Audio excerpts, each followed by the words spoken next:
पुंडलिक भक्तराज शोभे चंद्रभागातील बोलती साधू संत जीवा वाटे हुरहुर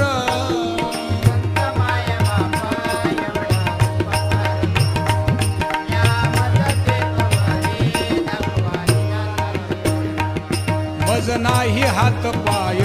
डोळा पडली झांपड कर्ण हे बधीर झाले वाचा बोल